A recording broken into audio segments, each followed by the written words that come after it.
Hello, this is Daryl here, sending love as always. Thank you for tuning in. I just want to say if you like this interview, you can check our website for companion workbooks, action guides, tools, checklists, templates, and show notes with links for everything mentioned on the call. Just visit bestbusinesscoach.ca. That's best, B-E-S-T, businesscoach.ca.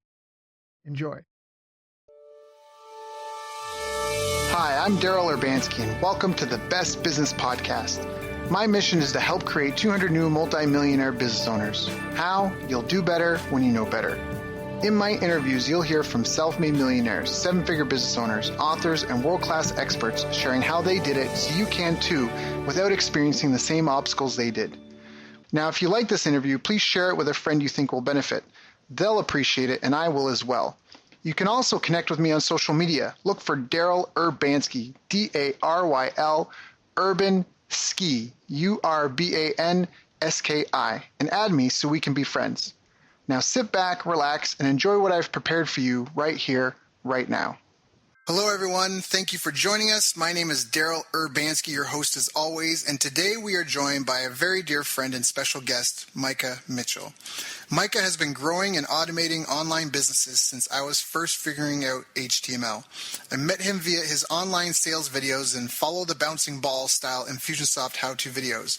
In fact, Micah was one of the three guys who really helped me get my brain wrapped around business automation. A year or so after I first found his stuff online, I bought into one of his courses. A few months later, I joined one of his coaching programs. Time went on, and a few years after that, Micah became one of my very own clients. Then we became good friends, and I really owe this guy a lot. He's the one some of the big names I'm sure people on this call have heard of would sneak in the back door to set up their marketing for them. This will be our second interview with Micah. You should definitely listen to the first one if you haven't heard it. The first one was on the Rockefeller habits, hiring right the first time around, and creating info products people want. Today, he's coming on here as founder and CEO of Memberium, a tool for membership sites with WordPress finally made easy. Right now, they integrate with Infusionsoft and ActiveCampaign. If you own an online business, this is a must-have tool. According to Ryan Dice, CEO of Digital Marketer, it's hands down the best membership plugin available for Infusionsoft. And in fact, just yesterday, another one of our previous guests posted on Facebook. This is Adam Urbanski, the Millionaire Marketing Mentor. He posted just a huge shout out to Micah Mitchell and David Bullock of the Memberium.com fame. I needed to move our 4 pretty complicated membership websites off a different membership platform. And so I had some questions about it, and instead of just giving me an answer, they pretty much rolled up their sleeves and jumped in to do what needed to be done and make the transition happen. Totally not expected and way beyond great customer service. Thank you. You guys rock. Testimonials like this are pretty standard in the ship Micah runs. He's an old hat behind the scenes, and for the past couple of years now has been helping businesses grow by creating sustainable, easy-to-implement membership programs using Memberium. Micah, thank you for joining us today. It's always a good day when I get you on the phone. How you doing, bud? Dude, I'm doing great. Thanks for having me on. Yeah, of course. It's always an honor and a pleasure. So, for some of the listeners here, I told them a lot of info, and as I said before, they definitely want to go listen to our first interview we did with you because it had some great tips about building the right team for your company, habits and philosophies that will help your business grow. But we didn't really talk about your background with membership sites and doing memberships for clients and customers, and you've got years of experience in that. So how did you even first get started? So I guess it was getting, and I don't know where I got it. I might have just been online or something, but I ran into a book about info marketing, and I kind of fell in love with the idea of selling your information and, a lot of the other online marketing stuff. But that put me on a trail of learning how to do websites, and that pretty quickly led to customers asking about membership websites or like how to protect their content. And so a long time ago, I was doing it with Joomla and Infusionsoft, and that eventually turned to WordPress and Infusionsoft. And then I've been on that kind of kick for maybe 7 years now, since about 2009. Wow. Got it. So obviously things have evolved in the industry a lot. Have membership sites and the concept changed? Has there been an evolution in how they're run, or lessons that people have learned? Like in the early days, people were like, hey, welcome to the membership, and like that was it. and now they're much more sophisticated? Or thinking about the sites that you see now versus sites you saw then, is there a big contrast? Yeah, definitely. So the sites back then were really about, how much content can you give somebody?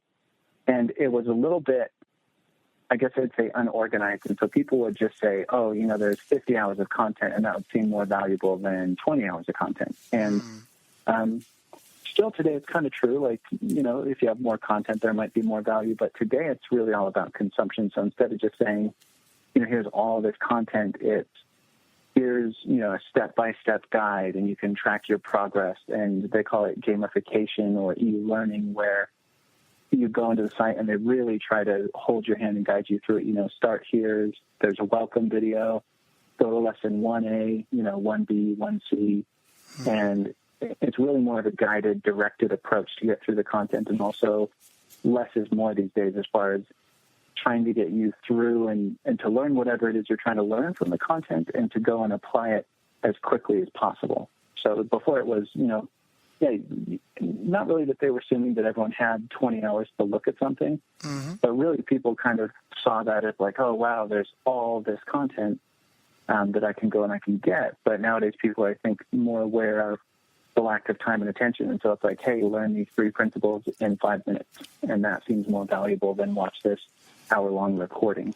Right. Yeah, okay. That definitely makes sense. And I guess it's also now that I get with online tools being kind of second nature in the world today, I get you're right. Like speed is of everything. So it's not like you say, it's not like sign up and get my 400 hours of content because people are like, I don't have 400 hours. Where before their greed reflex might have kicked in. Now people are like, I can get 400 hours worth of stuff on YouTube. I need a specific linear step-by-step program that will teach me how to do X. Is that correct?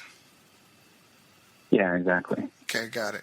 Sorry, I know it was kind of like a directed question, but just to clarify. So, well, and then I guess I want to know, like, what have been the biggest challenges for you, like, as you've been going? Because, I mean, obviously, when you first heard about the idea and you liked the idea, you started getting involved in building membership sites. What was your first membership experience that you had? Like, did you have your own membership site?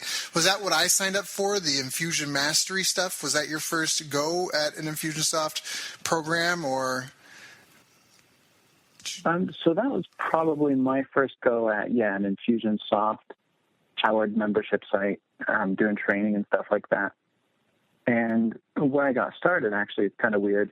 When I first went to build a membership site, it was utahballroom.com for like ballroom dance in Utah because nobody was organizing it. It was kind of like disjointed and stuff. And so I figured, I'm going to make this site and people have to register and like the coaches can register and list their events. You do ballroom dancing? Yeah. Or I did, yeah. What? Anyways, okay. I just would never guess. Okay, keep going. No, kind of a weird little thing. But I did that because it kept me interested enough to build on it and to learn it all. And what I learned from that experience is it's a tiny market with no money. It's like, 200 people care, and that's not a good business. 200 people care. Okay. Yeah. That was too much of a niche. Eh? Is that it? Or just a bad niche? A little too much of a niche and also a bad niche. There's not, people aren't used to spending money for any of those things. I mean, they might spend money on their shoes or like a costume or something, but kind of cheap, small, not used to the idea of memberships in the first place or buying information on the subject. And so, when I went into the Infusionsoft space and started making content about Infusionsoft, that made a lot of sense because because here's the difference. I mean, on the ballroom site, the person interested is like a teenage kid with no money and his parents aren't going to spring for that. And so making Infusionsoft content, it made a big difference for them, versus like not being able to use Infusionsoft versus, I can get some training and now I understand it and can use it because it used to be a lot more complicated than it is today. And there wasn't a lot of documentation. So yeah, that was my real, making money membership site when I finally started doing that. Got it. Okay. And so I guess you've coached, I'm going to say probably hundreds of business owners through and setting up their membership sites and getting them up and running. And even before Memberium, I know you're involved with other membership software and tools, and so you've been in the game a long time. Do you feel that there's phases a membership program goes through, or how do they evolve? Are there critical components? If someone listening to this, if they saw the headline or the title for this, like, oh, I'm interested in that, and they're like wanting to know if they've got the fundamentals in place, what would those kind of things be? I think I asked 5 questions in one, but let's start with kind of the critical components of a membership program. Yeah, no worries. It makes me think back to this last summer. I was kind of organizing to do, in the fall, we did an event called the Membership Summit. And so I had to, think through this, like what are the components and what are the steps and in what order and stuff like that. And one of the things I kind of came to realize is in the past, I was always such a technician. Somebody would come in and say, I want a site, and it's got a gold, silver, and bronze membership level, and they need to be able to do X, Y, and Z. And usually whatever their plan was, whatever the content was, didn't really kind of make or break the site. It was all in the marketing. And so we probably went a little overboard, but in that event, and I'm getting to answering the question, sorry, but in that event, we ended up really focusing on the marketing and the positioning of the site. And it kind of told them, look, the content is really a commodity. And so how you structure it and, whether you have 10 modules or 15, whether you call it bronze, silver, gold, or, basic, pro, and premium, none of that really matters. What you've got to deliver to the end user as a result, and you've got to get them to engage with the content, because either one or two things is going to happen when they sign up. They're either going to go through all the content, if there's a finite amount, and cancel, or they're going to not go through the content and cancel.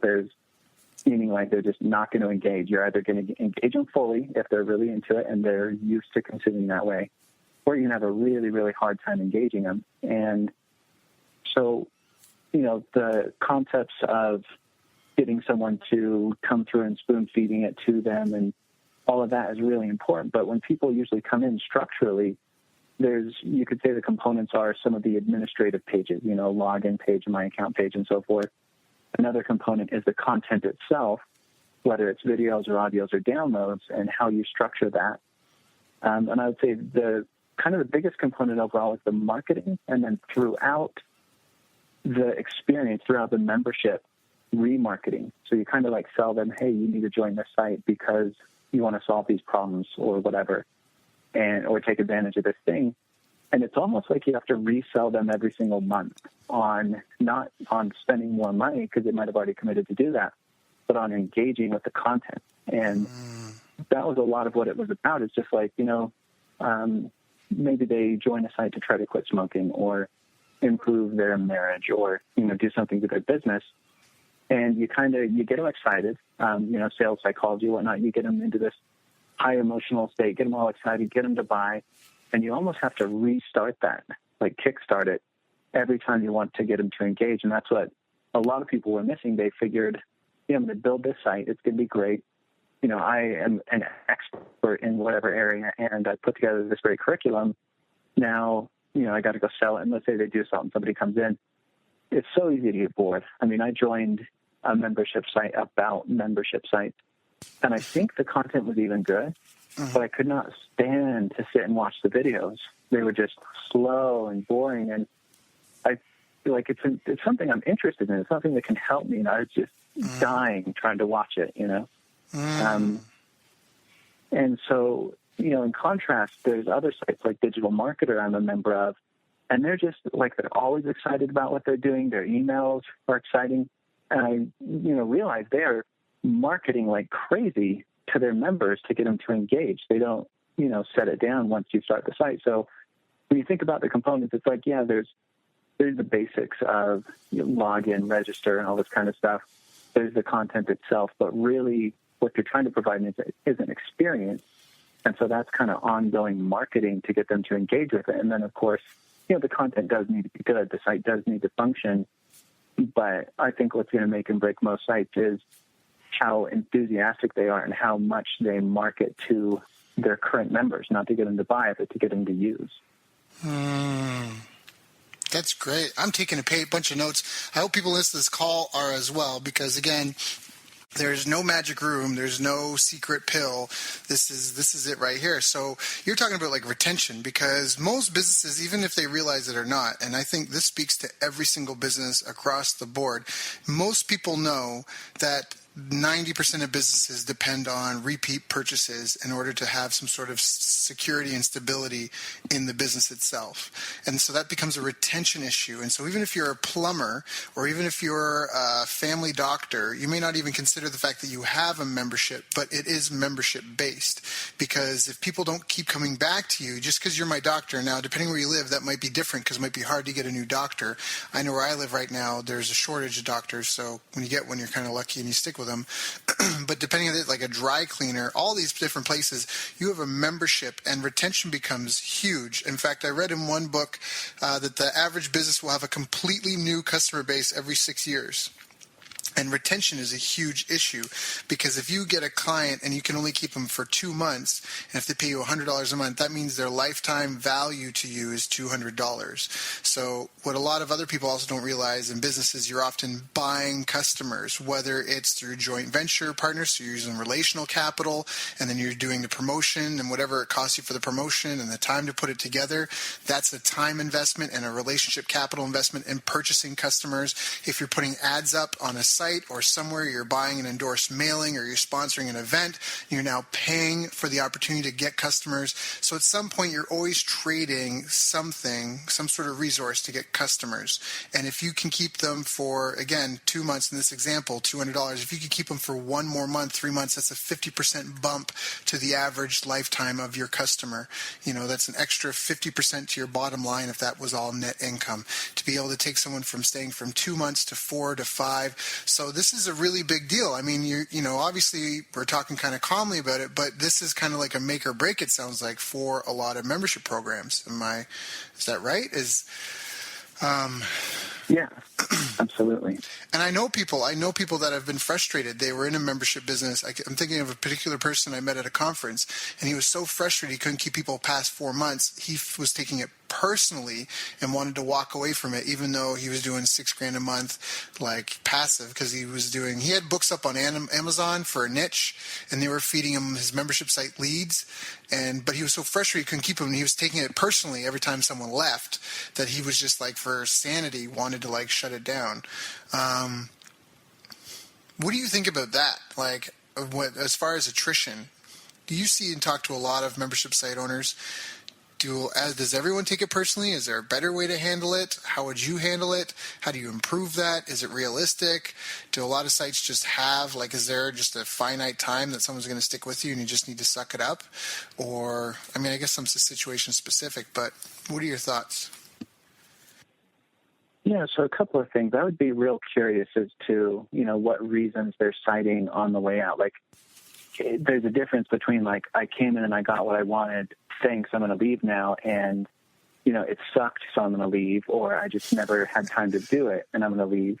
Those are, and I'm sure there's a combination of that in every site, but that would be an interesting thing to look at is, if he's feeling a little bit bad about it, a little bit rejected, he might be successful. It might be that they're like, no, I got what I needed. I got what I came for. I feel good about this. I don't need it anymore, and that could be, seen as successful in that case. I kind of, with my site over the last 6 months with the Mastery site, kind of took an attitude of, I made it smaller. So I used to have many, many, many hours of content, and I made it more like 10 hours of content with the concept of, you can put your employees through it and you don't want them spending weeks and weeks on training. You'd like to get them up to speed quick.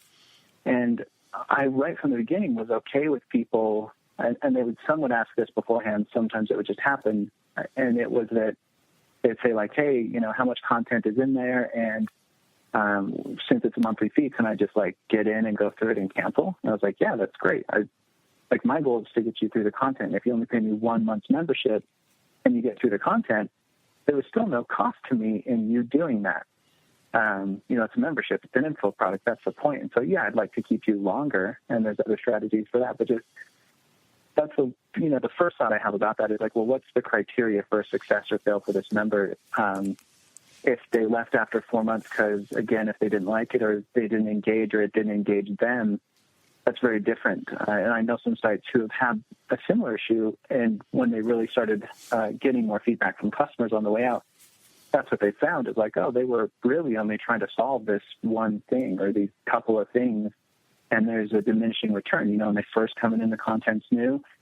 Everything they watch is so impactful, but as time goes on, you know, probably less impactful, and they just realize, you know, it's not worth the money, let alone the time. So, you know, no big deal. And with your friend, did you have any idea which it was? No, well, I'm not 100% sure, but what I love, and I want to recap for the listeners, is just you kind of already alluded to something that I think everyone here should take as a takeaway, and if you're not writing this down, you're welcome, but that you should be asking people on the way out why they're quitting. And you kind of gave three really good categories. And one is that they just don't have time for it, which might mean that you're bombarding them with content and not spoon feeding it to them in bite-sized chunks, right? Or making it meaningful and actionable for them. The second reason was content sucks, you know, and that was just they're bored, they're not engaged. And this is assuming that the layout makes sense and, you know, that you've got a linear path. And the third one was just, I'm good, the problem's solved. And that, you know, and for each of those, and when we talk about remarketing, at least if you know for those three how you would follow up with those people if you're trying to get them back in the program. For the people who didn't have time for it, you would have some sort of summary or some sort of, right, instead of the 100 hours of content, we've got these 5 hours we put together just for you, and it's a low price of blank, whatever. The people say content suck, you'd have to get some good testimonials to overcome that, to have them believe that people are back in your site and getting good results and happy with it and that it really is new and improved. And last one, if it's good, the problem solved, then maybe you want to start looking at, well, how can I help you? What's the next thing I can help you with? You know, what's the problem you have after that? Or what do you upsell from that? Which led me to an interesting thought that I had, because I know a few people that they do membership programs, but they don't do endless membership programs. They have a specific 90-day program or a 67-day program or 30-step program. Is that something that you think you've seen more people be successful with as far as membership sites? Like, just, do you have one big amorphous, never-ending, bill you until you die or unsubscribe? Or is it more bite-sized, like these 10 modules, and then either try to upsell them into another program, or what have you seen over the years? Yeah, that's a good question. And that kind of, you know, there's different types of membership sites, I'll say, or different things people will pay for. And, you know, so some sites are like a full package where, hey, we're going to give you new content every month, and you're part of a community because there's forums or whatever in there. And so there are those that are more appropriate for ongoing membership sites, especially when you add a community component. Some people might get through the content but stay for the community. But I have seen a lot of people really successful with what's kind of the micro-continuity, limited-term membership things. I know for a fact that they're a lot easier to sell. So people usually have great success being able to sell those because it doesn't seem like a commitment. It more seems like a transaction, at least to the end user. And one of the best ones that I can think of was Casey Graham, one of the Infusionsoft Ultimate marketers. He had a course called Get Paid Daily. And, you know, so right there, the course name is like, this is the result of what the course is going to give you. And then if I remember right, it was like 12 or 13 weeks of content. And you would actually bill weekly. So it was interesting because instead of like a 3-month thing, it was like, you know, you're going to pay weekly for these modules, but when it's over, it's over. And so, you know, you could wrap your head around like, okay, I'm going to learn, you know, ABC 1, 2, 3, and it's going to cost this amount. It's a set amount. That's a more understandable transaction than $97 a month, where, you know, and that's where we get a lot of questions. People, they don't, it's hard to intuitively understand. It's like, well, am I going to get the value in like 2 months or like 25 months? I don't understand the price.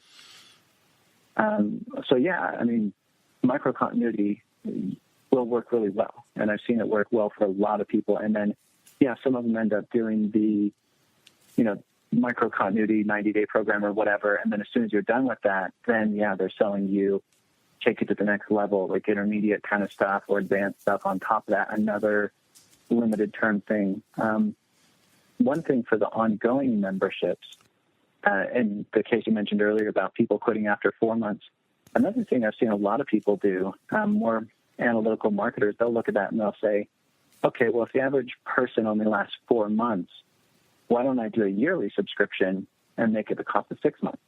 Because I know that on average, they'll only stay 4 anyway, so I can get 2 more months worth of revenue and give them a whole year, and they're going to see that as a big, value add. And so I've seen that a lot where they offer the yearly plan that is deeply discounted, so it seems like a good deal, but in reality, it's, getting a little extra revenue than they would on average normally get. Yep, that's really good. And then it gives the end user, I guess, some more time as well, because they might, not have time for it, or the content might be a lot to chew on. I've got some courses that I bought that I refer back to all the time. So that's also, it could be a value add for the end user, because now they don't have to just cancel and then lose out. They still have the rest of the year to check in. So I really like the idea of the micro continuity, though, into then you kind of have them familiar with you. They understand the value. Then upsell into some sort of subscription. Now, what are some of the best ways you've seen, I guess, and how to that have come up from your membership summits on how to get people in there? How do you recommend? If someone comes and signs up with Memberium and they're like, hey, I've got an existing customer base of 100 customers and I do XYZ and I want to get them in my membership site, what would you tell them? If they came to you and said, how do I get this going? Do you have kind of a templated, get up and running in 3 easy steps, or maybe that's too few, but what would you recommend for someone that's struggling and just starting out? So there's a couple of things. From a tactical perspective, depending on the kind of site you're doing, if you're doing the micro continuity thing, it's a little different. But let's say you're doing an ongoing bill until quit kind of thing. One interesting concept that came up lately was I've got a client who's big in Australia, and his sites do really well. I talked to him, he's really low key and all that. And I found out later he had 500,000 members in that first launch join a site. And I was just like, holy cow, what is going on here, Yeah. And one of the things he did that I thought was so smart is he let the first, I think, 1,000 it was, people into the site for $1 lifetime membership, which makes no sense, right? Why? Because regularly it's $50 a month. And so this $1 lifetime membership, and what he said, well, what I want there is I want a stable base of people in my community. So he's got forums and things like that, and a little bit of a social aspect in the site. And so what he was doing is he was saying, I'm going to put 1,000 people in so that it looks like it's rich and highly interactive and so on, and they're never going to quit. So even as we have churn, there's going to be the old timers who make the experience for everyone else seem stable, if that makes sense. And I thought that was so smart because he gave away a couple, 1,000 memberships, which is a lot. But if even if we scale it down and we said somebody gave away their first 50 for $1 or something, you end up with these power users like advocates kind of thing. And everyone else who joins in the future, they think those people paid the same amount they did. So they see, so-and-so's happy, so-and-so's getting results. They've been a member for 2 years now. This must be good, And so that was one interesting thing I thought, you can get a quick base by just lowering the price or doing something to get some people into, kind of have that blend of customers be more stable versus the churn. And in general, though, with every single membership site, when we were talking about marketing, we talked a lot about, positioning. So let's say you build a great membership site, looking around at the other options that people have in whatever subject area that is. So, from almost everything, somebody can just go to YouTube and there's going to be some videos and training and stuff like that. So in positioning, there's obviously, positioning yourself as an expert if you have that. But even if you don't, positioning your product versus the competition and whoever the competition might be. And so in the room, for example, we had somebody who was a consultant, an Infusionsoft consultant, and they were saying how do I position against 6th Division? And this is probably niche in the Infusionsoft space, but just so everyone knows, 6th Division is a really popular consulting firm in the Infusionsoft space. And so this little one-person consultant was like, there's no way I can compete against those guys. And it was just, just one example to show the point. But kind of what we were talking to her about is me and Craig Jacobson. And I think, Craig, he's super genius. It was, well, all you have to do is you have to be the opposite. So what are they? They're big.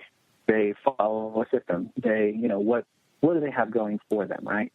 And then how can you be the opposite? You're small. You're flexible. You don't have to follow the system.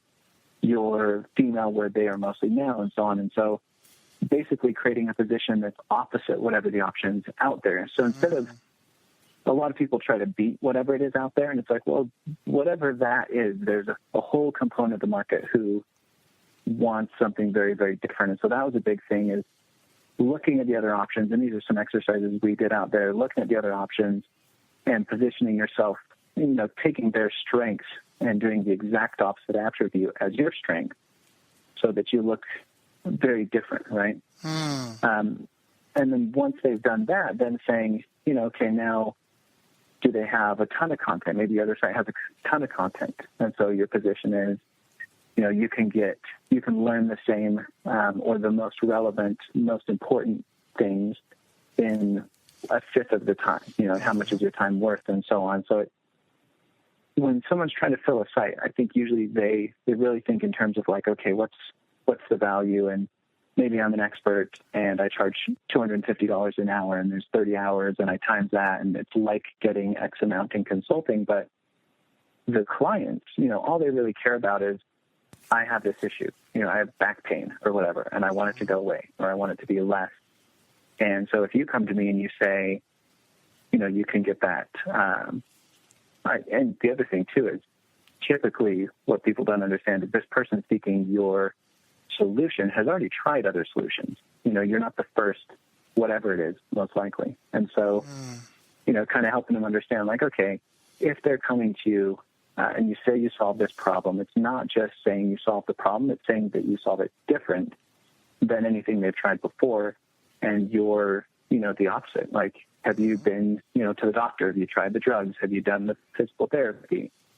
And all of those haven't worked? Well, of course not. Otherwise you wouldn't be here, and just kind of push on into that. So it was a lot of like just more traditional marketing kind of stuff in positioning and trying to position the membership site, because it's really, information's a commodity. No matter how we spin it, it really is. But helping the client understand that, your experience is going to be better because either I'm more of an expert than the guy who's making a little YouTube video for free, or, we've condensed the amount of time, or we have this proprietary system or model or formula. And at the end of the day, one of the better ways to get people in when you talk about like stuff that works is letting them experience it a little bit. So if you do have something good, either a free trial or a free module or dollar trial, and free trials are always tricky. I don't like those as much where it's like, zero down and you're a full member. Probably more like a free sample, like you get module 1 and there's 10 modules. Because then the person can just go in and the sales job isn't so hard. You don't have to like describe and promise and all this kind of stuff. It's just like, look, try this, and if you like it and you want more, go ahead. That's all great stuff. Again, people listen to this call. We're dropping, or Mike is dropping, I'm just listening, I'm taking notes, but Mike is dropping some gems here. And this isn't stuff, again, no magic room, and this is based on years and years of doing this and now having a company that has hundreds of membership sites beneath them. And the beautiful thing is Mike is talking about stuff he sees, being able to pull back the curtain and see behind these client sites. Apparently one of them with 500,000 members. I just have to ask, what was the monthly on that site? Like 500,000 people in your site program. Was it really, because I'm really curious, was it really low dollar to get in? You say it was like $50 a month? I think he was at 37, and then it's going to go up from there. That's awesome. That is so all the power to him, man. You do. Whoever he is, he deserves a ton of respect. That is awesome. Good for him. So perfect. So we've got some great tips again to recap on people. So first of all, retention. Even if you're doing a micro commitment, as Micah called it, or if you're doing ongoing continuity, retention is everything. So really, marketing is huge, and experience remarketing. And so I imagine that involves bringing, like, highlighting people that are having success with what you're doing, getting them excited about what's coming and getting them excited and telling them why this lesson or this month's content is so phenomenal. Probably surprises, like little surprise bonuses is a big thing too, just to keep them engaged and interested. Any gamification you can do, which is awards and badges as they go along.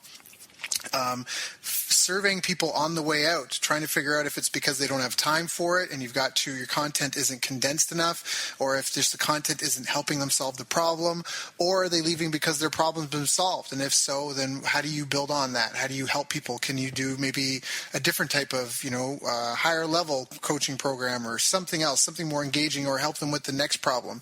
Talked about different types of sites that if you're getting started, you may want to start with a micro continuity. Micah was saying that they're a lot easier to sell because people see it as transactional, not as an endless commitment, which can be a lot easier to sell to someone. And we talked about this great idea of getting some solid numbers of people into your program first, even if it's just for $1, just because you'll have power users and people that will use it and give you feedback on why it's good, why it's not good. And just asking people for $1, if they're people that are in your community and know what you're up to, that might be a great way to get that user base. And I think a caveat here is from Micah's earlier story where he had the ballroom dancing and he said there was like 200 people who cared. So if you're trying to get people in there for $1 and you can only find 50 people to get in there for $1, you might be in too small of a niche as well. So that might even just be a good kind of acid test to be like, do I have thousands and like this other dude who's got 500,000? Do I have a market big enough where I could potentially get 500,000 members in there, or am I dealing with a pond of a couple hundred to a few thousand people? And you could probably still make it work, but it really is niche dependent at that point. Talked about positioning. I really liked how you talked about having like specific results you're going to help people with. That's the first thing that your clients care about more than anything else, is helping them solve this blank problem. And you cited Casey Graham and his site Get Paid Daily, where the name of the course was the result people wanted. And so just by the name of the program, they knew what it was and they knew they were going to get that. So the positioning was really well. And if you're having problems with that, doing the opposite, being the opposite of whatever all your competitors are, take the look at your competitors and whatever their strengths are. Just be the flip side of that, which I think is a really good one, because you're turning their strengths into your strengths. And different good ways to get people signed up to your site. So you could do a $1 trial. I agree. If your content's valuable, you should treat it valuable. I really believe in that. I think you need to be aware of the free lunch. So he cited the $1 trial, or giving people a free sample. So your first module of 10 modules, something like that, so they get a feel for it. That's really awesome, Micah. I mean, this right here, this is like a blueprint for getting up and running first and foremost. So where do you see the greatest mistakes, like if your clients and other entrepreneurs making with their membership sites? I think getting into a market that doesn't want whatever they have, like the saddest membership sites and the ones I feel worst for are when they do all this work, anticipating hundreds or thousands of clients, and they get like 7 and 4 of them are related to them. And it's like, because you promised those other 3 people who aren't your relatives this experience, and now you got to provide it for nothing, And what people, it's so easy to test online as far as if you think you're going to make a membership site, let's say about bodybuilding or something, because you have some unique approach, make an ebook about that and like share your things, or make a 10 tips or something. And if it's not popular and if you don't get great feedback, don't go make that a 20-hour membership site. We had one person, you might remember who I'm talking about. I don't remember if they crossed your path in the mastermind, but they were these great corporate trainers. Like they trained executives in corporate America for a long time. And this is back, I think, in 2010 or 11-ish, where there was a lot of turnover. And so they were like, we're going to repurpose what we're teaching here and help companies like keep and improve their executive skills and make them more effective and all this kind of stuff, and have an aspect for people who have just left the workplace and are powerful executives and want to get hired again and all this kind of stuff. And it sounded okay on the surface because they were successful at it in like a corporate environment. And so they were going to make it into a membership site. And you can't know everything before you start. But the problem was they spent like a year or more developing the site and making it all perfect before bringing anybody into it, before trying to sell it, before anything. And it turned out it just did not work. I mean, they had like 0 members. I don't even know if they ever got a member. And I felt horrible for them because they would ask about, so before trying anything, they were asking about all these best practices. You know, how do I do an evergreen webinar? How do I do a launch? How do I do all these tactical things? And at the end of the day, nobody cared. And they could have figured that out before they ever did any of this by like trying to sell a webinar series or selling a service. This is another easier way to do a lot of this. Just sell whatever you're going to do as a service to one client and, you know, see how that goes. Like, first of all, see what the buying action is and how interested people are, see how the pricing works. And as you obviously provide the service, you're going to get better at it. So, I mean, a membership site, I guess what it is the biggest mistake is people see it as the first step.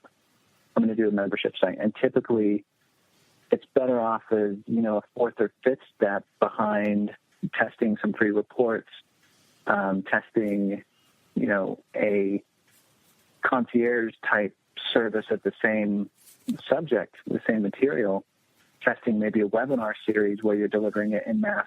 You know, concierge is like one-on-one, or a webinar series is, will people pay me even $7, you know, $20 for a 4-webinar series about this? Can I do it one-to-many? And then if all that is good, go ahead and make a membership site. But if those things don't work, it's not going to work better because you put it into a membership site. Mm-hmm. That's a great, yes. Yep. Yeah, that's, sorry, kind of go off on a tangent there. That one bugs me the worst when it doesn't bug me that they did it. I feel bad for them. But some of the other mistakes I see people make, even if, you know, say they do have a good market and it's a good approach and whatnot, they look at some guru and they decide, I got to have everything this guy has. I got to have all the same bells and whistles for my site to work. And, you know, it's kind of like back to the fundamentals, back to the basics. Would your site work as a really basic, no bells and whistles site? Get that going first, sell some people. And if it is working, yeah, add bells and whistles over time. And that's, you know, where you have people who they get really hung up on having all 20 of the features that they envisioned in their site, you know, versus get your site going with like 4 features.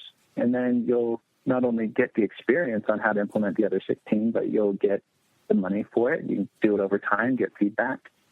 So, you know, not testing the idea of it, not testing and getting feedback quickly enough as you develop it. People just take it way too far, too fast, especially when modeling some guru that they see, modeling it from the outside, not understanding how and why it works and all the iterations that person went through to figure out why that's appropriate for their market, but just blindly modeling. Got it. These are great. This is really good. I love the idea of testing it with an ebook and a webinar series before that. In fact, I remember, I almost want to look it up. I don't know if I'm going to be able to, but I remember I made a note to myself a long time ago. It was like your ad copy becomes your landing page copy, becomes the content and name and title of the ebook that you're going, which becomes the course that you're going to sell.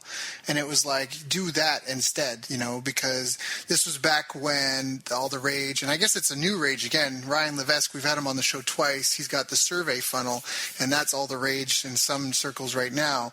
But surveys have been around forever. And back in the day, it was, you know, drive ads to kind of an opt-in form where you got their name and email, and it was like, what's your number one question about blank? We're writing a book, and if you give me your name and email, I'll send you a copy of the book when we're done. And they would collect like 100 questions, and the 100 questions become the book. Answering those questions became the book, and then you email it all to them, and you send it to them and ask them for testimonials, and there's your social proof. And then you would take the best performing ad headline that got people clicking through to the site, and that would become what you would build your landing page off of, which would help become what you named your book, right? And then the book could become a course, which is now you doing the book in video format. So it's just funny because when you said that, it's just light bulbs went off. I was like, wow, you're right, because that's the most important thing is kind of what people want. And when you talk about Casey, I know for a fact that's how he did it, was split testing ads to come up with what name to name his course. So that's just interesting. And people have done that too forever. They sometimes publishers, they'll run a bunch of different ads, either cover graphics. It depends what you're doing. If this is like Google AdWords and it's a headline and it's the headline and it's subhead copy. If it's like a Facebook ad or one where you could put pictures, then it's the book cover and the book headline, and some subhead copy, and then they would test 4, 5, 6, 7, 12, 30, however much the budget had, and they would wait for one that was statistically more significant, and then that would be the cover and the title that they would go with. I think that's a beautiful plan. Again, if anyone here is listening to this, my prescription to you is to do exactly that, to maybe just drive people to a site, ask them their top questions about blank. Now, you got to do that in a certain way. So Glenn Livingston, we also had a call with him. He was famous for the front-end survey. Ryan Levesque is a protege of his and built a funnel out of surveys. But the original survey, you want to ask people's most important question about blank. Then you want to ask how hard it's been for them to find information on that. And the reason why is because frequently asked questions are also frequently answered questions. So where people are like Micah said, which I think is a really valid point, is all the clients really care about is their issue and getting their problem solved. So if people are asking, tell me what their biggest question is and how difficult it's been, if they're not difficult, then their issue is probably more accountability or implementation or getting the resources they need because they already know how to solve that problem. But if you have how difficult has it been, very difficult, somewhat difficult, not difficult, the very difficult ones are the ones people would be more willing to pay to help get solved. So again, this call is just full of gold. I really think people need to listen. If this is something you're into, you're going to want to listen to this call 2, 3, 4 times to really squeeze every gem out of this, because this is beautiful. This is like a blueprint for building a successful membership site, literally from top to bottom. Micah, I love how you I don't even know if you realize how gold that is. A membership site is best as a third or fourth step behind a PDF, behind a webinar series or concierge coaching, PDF ebooks. And I think with my tip onto that, I think that's perfect. Run some different ads. Ask people their number, survey them. Put those survey answers in a book. Now get those people, give it to them for free. Ask for how they feel about results. Get some testimonials so you have some social proof. Social proof is extremely important when it comes to your marketing. And then, like you said, syndicate that. If you're going to turn a course into that, or do like the mini. If you want to do this the safe and easiest path based on what Micah said, and please, Micah, interject and interrupt me if you think I'm off at any point, but it sounds like the blueprint you just gave everyone was, the most basic model between the two of us: run ads to a survey saying you're going to put together a book or a course, take those, make the book or course, give it to the people, ask them for feedback and for testimonials if they enjoyed it. Take the best performing ads, use that for your copy and your images and your graphics for the landing page, for the course, all that stuff. Again, listening to Micah, sell a micro continuity first because it'll be a finite period of time. 8-week course, 12-week course, 90-day course, whatever you're going to do, 67-day course. And then once you got people in there, even follow this guy who put in the first 1,000 people for $1. Give it to a bunch of people for $1. Let them go through it. Let them flesh out all the worms, fill in all the holes, all the gaps. Now, if you think you can extend it past the 30 days, 90 days, whatever, go ahead and do that. But you've got all these users in there, all this feedback, all this momentum, and you already know what problem people are really coming in there to get solved. And you can even ask people. Like I have a client right now, we're launching a continuity program for her, and she's got a group. She already has a free membership group of 2,500 people. And so we basically have 5 survey questions we're going to ask them. And out of those 5, the copywriter is going to pull pretty much everything he needs, including testimonials, for all the promotional content. And then you're up and running. And if people are leaving, survey them and ask them, why are they out? And, is it because you don't have time for it? Are you not getting what you need? Does the content suck? Is it too long? Or is your problem solved? Or did you find a better solution? So, Micah, that was awesome. That was so awesome. Did I not ask anything that I should have asked? No, you're great. And the reason I stayed quiet, even though you invited me to interrupt, is I thought you articulated it perfectly, like even beyond what I was saying with the survey and running ads and all that. So, yeah, what you just said, too, is perfect. I know we're recording right now, but that needs to be a PDF for you guys, like how to be up and running in 5, like just that, because you already articulated it. I think that's so perfect. And your clients already love your client. I'm sorry, I'm going to swear, but your clients love the shit out of you. Like they really do. Everywhere I go, people are raving about you, and in certain communities, the competition are kind of lazy in some respects. And you guys are really there. Like you guys are in the trenches helping people. And like even you said now, like, Mike, I think everyone listening now can understand you're pretty kind of an even-tempered guy, but you were like upset. Like there was emotion in your voice when you're like, they're making a site for no one, and they're making a site for people that don't want it. And you're like, I hate that. And I could see the pain in your voice because you've got to sit there with these people, and it's like when someone farts in a room, like you smell it, and you're there, you smell it, but you're like, how do I tell these people really nicely? And you see the time and energy, and you see their hopes and dreams, and and you don't want to discourage them, and you can sometimes be wrong, but you feel like you've been there before. Like there was passion in that for sure. So are there any other ways people go wrong? They lack poor positioning. They don't articulate the value of their site, which I guess is positioning. They make the site for no one. It's the first step versus the last step after a proven concept. Is there anything else? Is there any tech issues, or where do most people tend to get gummed up? So maybe not an issue, but I'll just kind of explain some of the concepts around e-learning, because that's definitely the biggest trend and the most popular thing for good reason, not just because it's trendy. It's basically these membership sites, the idea of giving people content is evolving more into, and they call it e-learning. What it really means is, not just guiding, not just spoon feeding, but holding them accountable. And for example, one of the ways they do that is quizzing. So there used to be this whole concept of, I'm going to serve you this video content, and I'm going to track how long you watch it. And based on how long you watch it, I'm going to determine whatever to do next. And so with this whole e-learning movement, it's more about, as they go through the videos, they have to take a quiz afterward. And, just the implication that there's going to be a quiz afterward, I'm sure makes people pay more attention and absorb it a little better, maybe even take note. But it adds a level of professionalism to the whole thing. Mm-hmm. And what people are selling now, and I should have dug into this. So, I'm glad you asked if there's anything else, because this is really, one of the big, like I said, a very, what's the word, well-deserved trend is this whole concept of e-learning, where it's not just, getting them to engage and consume and all these things for your benefit, but if they can pass all the quizzes and so on, people are doing certifications, and some of the people listening are probably seeing that.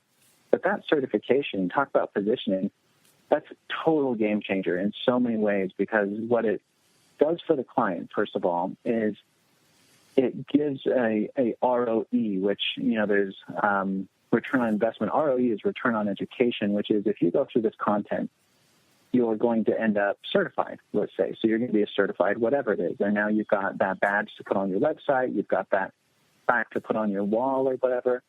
And so instead of just selling a membership, now the smartest companies are selling certification courses.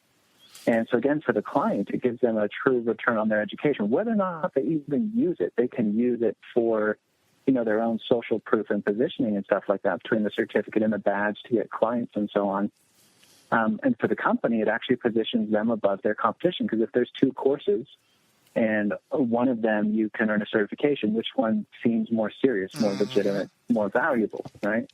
So this e-learning thing is, you go through the modules, you take the quizzes. If you pass, you end up with a certification. And a lot of even old school marketers are taking what they used to have, all the content they used to have, let's say it's 400 videos about everything you could possibly want to know about marketing, and chunking that down into, online marketing certification, traffic specialist certification, video marketing certification, and all that.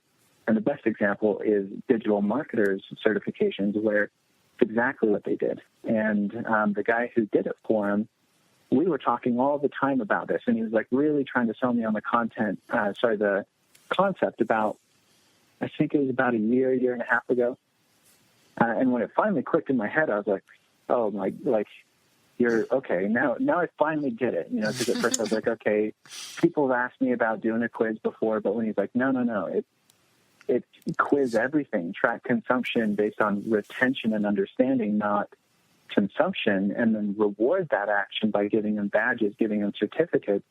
And now you're actually selling a certification, which positions, and at the time he wasn't yet doing digital marketer stuff, but very shortly after that, he ended up working with, all these big name marketers, converting what they had into this concept of certifications.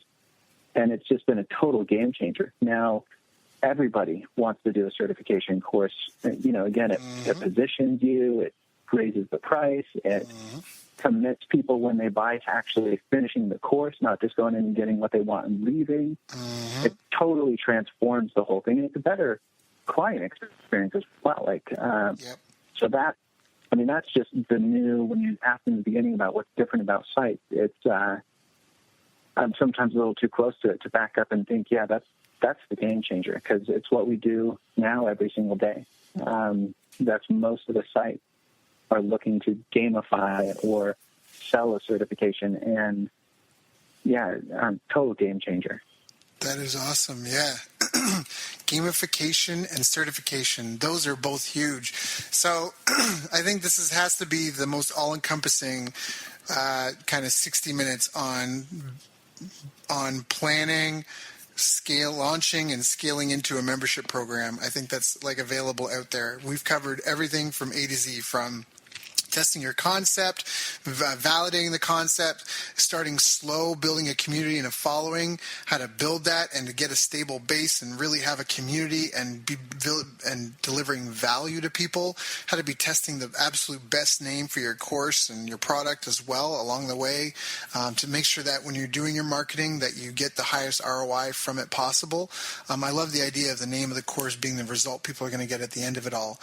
We talked about how to make sure that you can retain your customers, because retention, people might not even get it, but it really is. Retention is the name of the game in every single. If you are not in the business of retaining people, then you don't really get what business is about in a long term. Drayton Bird said it best. He said the whole purpose of business is to find a prospect and then to turn them into customer, and then to take that customer and turn them into a friend. And that's really, really, really, really true. We have friends for a reason, friends for a season, and friends for life. When you have friends for a reason, you are their friend for a reason. I use this example sometimes. I have a buddy I do CrossFit with. He's not my buddy to go drinking with. He's not my buddy to go on vacation with. Not my buddy for anything else. He's my friend for when I go to CrossFit. He beats me some days. I beat him some days. We hate it, but we love it. And so we're friends for it, and we challenge each other. And that's why we're friends. And if someone's a friend with you and your business for the purpose of educating them on X or helping them solve X problem, they will be your friend for those types of solutions. And if the relationship is they pay you money and you help them with X, they will continue to do that as long as you remain their friend and help them over the long term. So I just think this has just been really all-encompassing. How to position your course different than everyone else. We didn't talk about too much geeky technical stuff, but and I am going to shamelessly plug what you got. That's because Memberium really does make it so simple. Right now, it integrates with WordPress and Infusionsoft. They're releasing an active campaign integration as well. And I'm sure if they get enough requests, they'll probably build an integration with any system out there, because David is he is such a ninja when it comes to programming. So, and not to forget mention, we talked about the future, which is not just being a vendor of a curriculum, but to be a certifier of professionals. Which there's something called the income earning ladder, and I think this is a really good time to interject it. We might go over a few minutes. I hope you don't mind, Micah, respecting your time, but.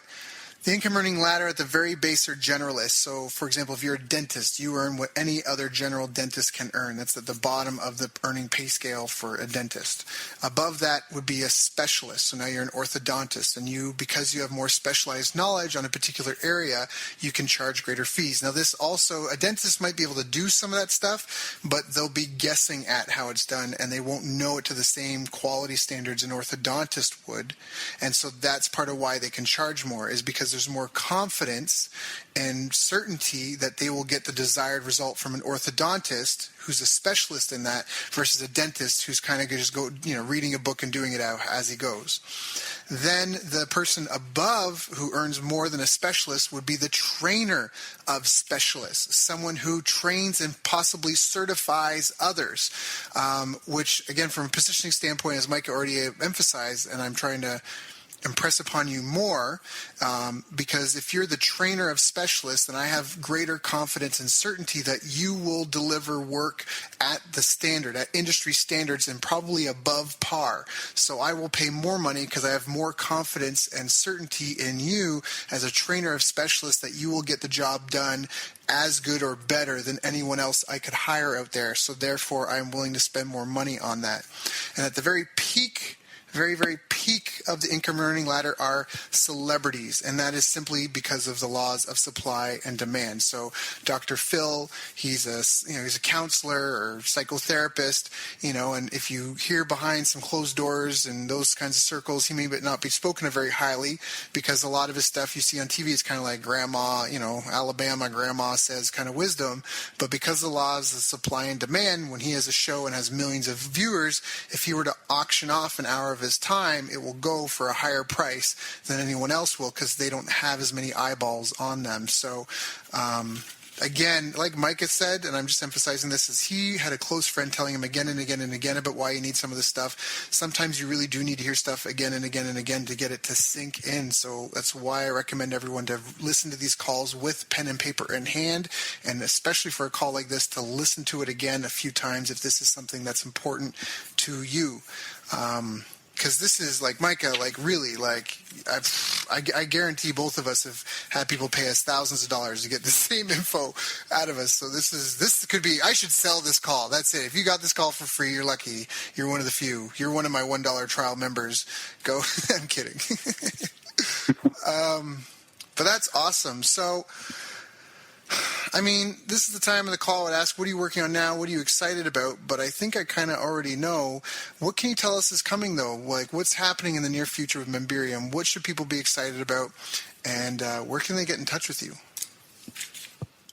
Yeah, so all those things are the same thing I'm working on, excited about, and what's happening in Memberium is we're building an installation wizard for the membership site. So instead of having to put it all together and figure it all out, it kind of guides you through building a site and installs a lot of the page templates that most sites need automatically. So that's what I'm most excited about.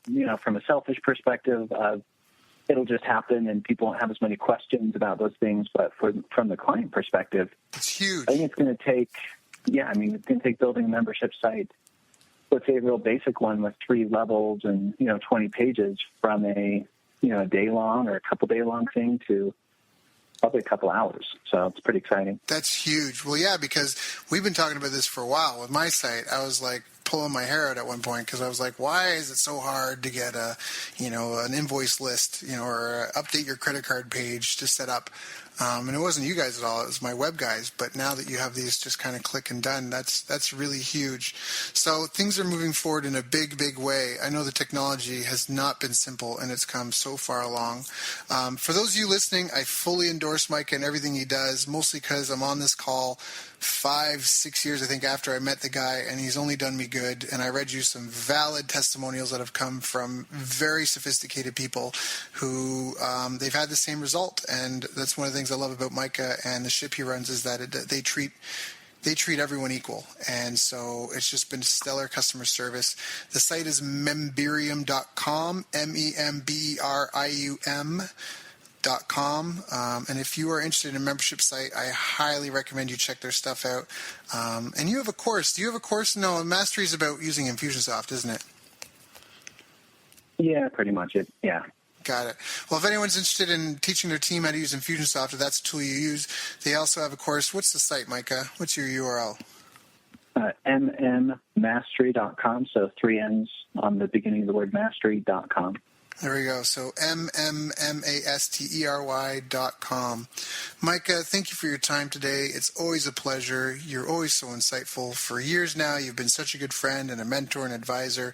And it's just an honor and a pleasure to spend some time with you again and share your knowledge with my audience. No, thank you. I appreciate it.